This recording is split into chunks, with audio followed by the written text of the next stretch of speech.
going to show now recertification, also known as attestation.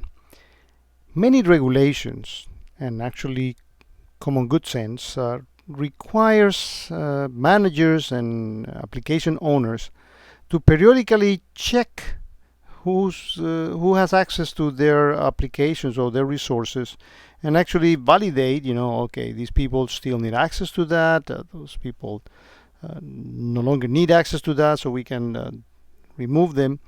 And that's important to be done because, as we said in the beginning, people don't naturally call to have accesses removed when they no longer need them.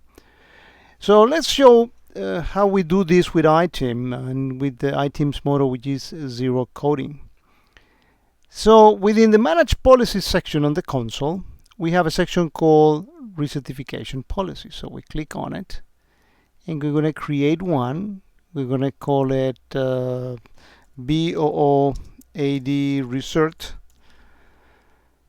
And we could put a description here. The policy is going to be enabled, and this you can enable disable. This can be useful. I can have some recertification policies that I may not have them run all the time. I may run them, during a special period on when the threat is higher. Whenever you think that is appropriate. Maybe when you know that the regulators are going to be coming, the auditors are going to be coming, and you can apply this to all the business units, and that's what we're going to be doing. So we click next and see what else we have to do. And the system asks me, well, what do you want to recertify? Account, accesses of users? Well, in this particular case, we say that is a BOAD, so therefore it's account. So take the default there. And say which service. Remember that the service is the abstraction of the endpoint. So we click here, search, and it said that this was going to be the BOAD service. So we select that one, click OK. We are done with that. We click next and say, when do you want to schedule these? On calendar or on a rolling form? We say, well, it's going to be on a calendar, semi-annually, on the first day of the month at this particular time. Next question is the policy. Well, do you want to, and this is actually going to be our first detailed workflow. And we're going to use the simple form, which as well as the advanced requires no coding, but we'll leave the advanced for later because the simple suffices. And the first question is, who approves the recertification? Is the account owner? No, not really. We want the manager to approve the recertification.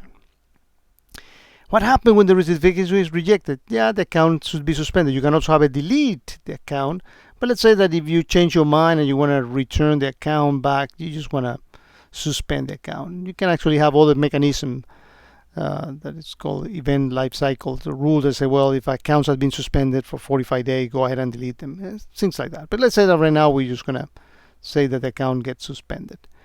You want to send an email notification? By default, you say no, but let's say that we're going to send the account owner saying an email to give him the opportunity to complain about it, that his access is going to be removed. The manager is going to have 10 days. If he doesn't approve that in 10 days, he doesn't execute the recertification, what happened? Well, I can make it that he's automatically rejected, or I can just say it, if he doesn't act in 10 days, I'm just going to leave the access to the person. And we click next, and here are the format of the recertification emails, the notification that are sent, and the rejection email. You don't need to really modify those, but if you want, you could go ahead and do that. So we have created our first recertification policy.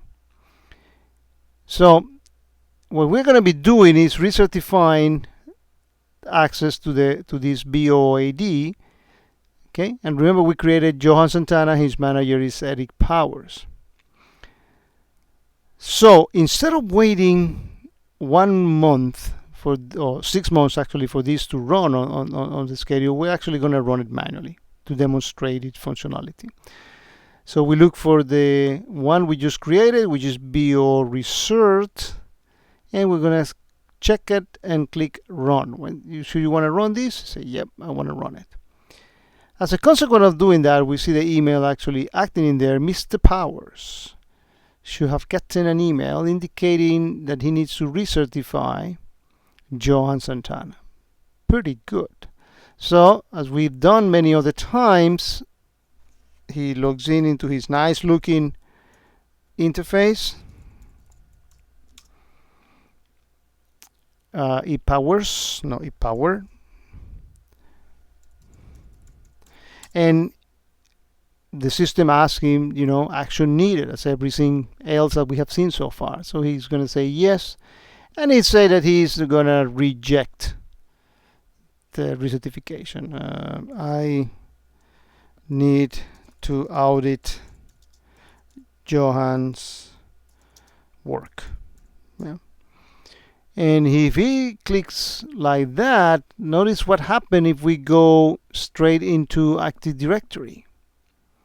Johan Santana has been suspended. So again, you can make this a little bit more elaborated and have the recertification policy support multiple accesses, and you can have the manager presented with, okay, these are all the roles that the person has, and these are all the entitlements that this implies, and it's a lot of very more sophisticated action. Again, no coding, but we just wanted to show how you can easily do recertification or attestation in item.